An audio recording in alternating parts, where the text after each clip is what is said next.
Jamais sans la grâce, une dévotion matinale qui vous connecte à la pensée de Dieu et vous donne la provision du ciel au quotidien.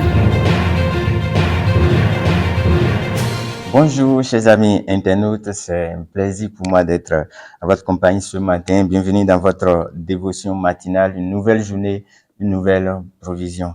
Papa, merci beaucoup, tu es encore avec nous ce matin parce que tu veux toujours, c'est toi qui gardes nos mains et tu veux nous amener loin avec toi. C'est pourquoi tu nous instruis chaque matin. Merci de nous parler encore pour cette journée au nom de Jésus. Amen.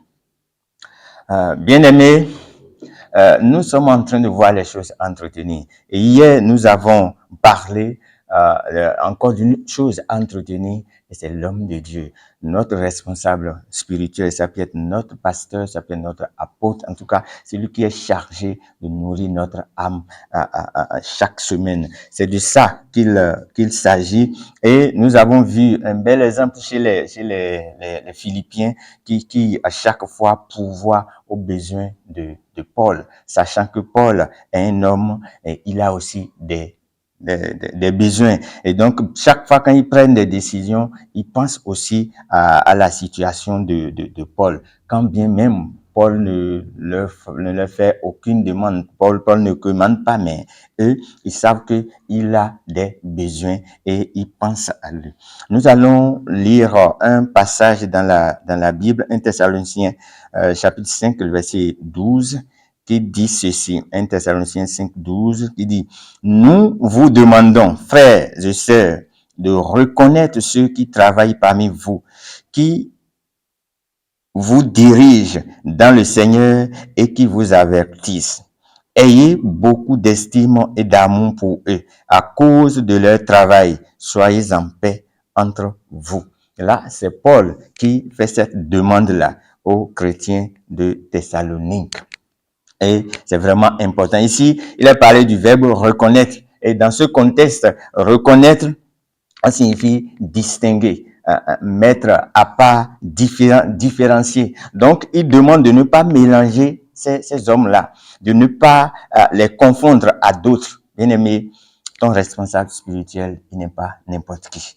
Donc, tu ne peux pas le mélanger avec n'importe qui. C'est celui que Dieu, il a plu à Dieu de choisir pour veiller sur ton âme, pour te nourrir spirituellement, pour t'accompagner. C'est de ça qu'il s'agit. Et il n'est pas n'importe qui. Et les Juifs ont compris ça. En le temps, les Juifs, quand ils veulent aller voir l'homme de Dieu, ils n'y allaient pas les mains vides. Ils pensent constamment à ce qu'il peut apporter.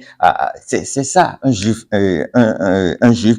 Et il y a plein d'exemples que nous n'allons pas forcément citer. Mais dans le même temps, il y a d'autres.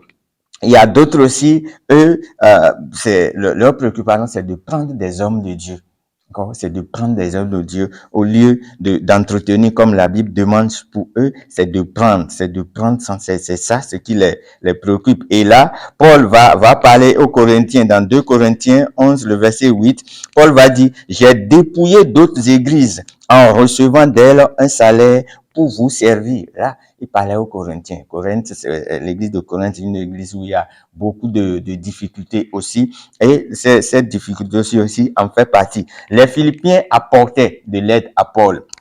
Paul aussi travaillait, il faisait des tentes, mais tout ça là, quand il prenait, les Corinthiens avaient tellement de difficultés, et Paul prenait pour pouvoir servir encore les Corinthiens, pour les bénir encore. Pour les bénir. Et ça, c'est une manière de prendre. Mais la Bible dit quoi? Qu'il faut les entretenir. C'est ce que la Bible dit. Entretenez-les. Entretenez-les. Mais ici, ça n'a pas été fait. Bien aimé, si la Bible demande de le faire, c'est parce que c'est important. C'est parce que c'est important. C'est important. Tu peux te dire, mais pourquoi tu vas le faire? Premièrement, parce que c'est la pensée de Dieu. C'est Dieu qui demande de le faire. D'accord? Et si tu veux obéir à la volonté de Dieu, tu entretiens ton responsable. Deuxièmement, parce que dans Proverbe 11, le verset 25, il est dit là, l'âme généreuse sera comblée et celui qui arrose sera arrosé. Il est parlé de la générosité. Et celui qui arrose sera arrosé. Donc, quand tu décides de le faire, c'est juste que tu es en train d'obéir à la parole de Dieu et Dieu ne ment pas. En retour, tu seras arrosé. Merci, que le Seigneur nous bénisse et on se retrouve demain. Si vous avez aimé cette émission, Parlez-en à vos amis. Parlez-leur du message de la grâce et de ce qu'il fait dans vos vies. Pour un sujet de prière, une question ou pour devenir partenaire, contactez-nous au 00229 94 75 80 20. Que Dieu vous bénisse et à la prochaine. En attendant, pensez avec Dieu.